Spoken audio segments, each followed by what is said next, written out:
அனைவருக்கும் வணக்கம். இன்றைக்கி சாசனா எலிமினேஷன் ஆகுது அப்படின்னு சொல்லி நம்ம எல்லாத்தையுமே தெரியும். ஆனால் எலிமினேஷன் ஆகும்போது அது ஏதோ ஒரு வார்த்தை வந்து சொல்லியிருக்குது. அதை கேட்டு முத்துக்குமன் வந்து கதறி அழுதார் அப்படின்னு சொல்லி முத்துக்குமன் ஆதரவாளர்கள்லாம் வந்து எல்லாம் சொல்லிட்டுருக்காங்க. அதாவது என்ன நடந்துச்சு அப்படின்னு சொல்லி சொல்கிறாங்க அப்படின்னா, இந்த மாதிரி சாசனா அங்கே மேடையில் போய் நின்று முத்துக்குமரன் நீங்கள் தான் டைட்டில் வின்னார் அப்படிங்கிற மாதிரி ஒரு வார்த்தை வந்து சொல்லிச்சாமா. அதை கேட்டு வந்து முத்துக்குமரன் என்ன சொல்லியிருக்காரு அப்படின்னா, என் கண்ணே, என் முத்தை, என் மணியை, என் நெஞ்சே, என்னை வந்து எனக்கே என்னை இப்போ பார்த்தவளே, என்னை யார் என்று உணர வைத்தவளே, என் அன்பு தங்கையே, நீ இல்லாமல் நான் எப்படி இந்த வீட்டில் இருப்பேன்?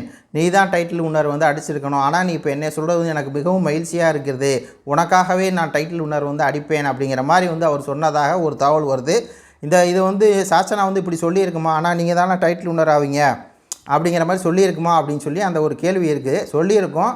ஆனால் முத்துக்குமரன் வந்து பார்த்திங்கன்னா அதுக்கு தெரியார். முத்துக்குமரனுக்கு தெரியும் இது வந்து ஒரு ஃபேக்கு, சாசனா வந்து ஒரு ஃபேக்கு, நம்மளை வந்து யூஸ் பண்ணிக்க பார்க்குது அப்படின்னு சொல்லி தெரியும் நினைக்கிறேன்.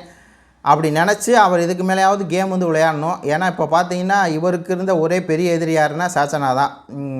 அதே மாதிரி சௌந்தர்யாவுக்கு இருந்த மிகப்பெரிய எதிரி யார் அப்படின்னா இந்த சாசனா தான். இந்த பேய் குழந்தையால் தான் அந்த வீட்டில் பல வேலைகள் என்ன ஆகும், படப்பட்டுக்கிட்டே இருக்கும்.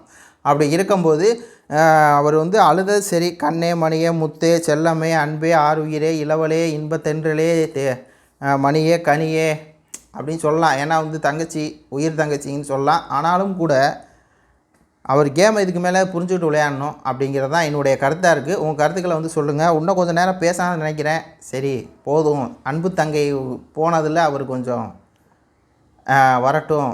பக்கத்தில் அவங்க அப்பா வேறு வந்து ஃபீல் பண்ணுறாரம்மா, மகளே நீயா செல்வது, உன்னை நீ தான் இந்த கேமை வந்து காப்பாற்றி வச்சுருக்கிற, பிக்பாஸ்க்கே கண்டென்ட் கொடுக்குவோம் நீ தான், ஆனால் மக்கள் சப்போர்ட் உனக்கு இல்லை அப்படின்னு சொல்லி சாசனா வந்து தூக்கியிருக்காங்க அப்படிங்கிற தகவல் வருது. பார்க்கலாம். நன்றி, வணக்கம்.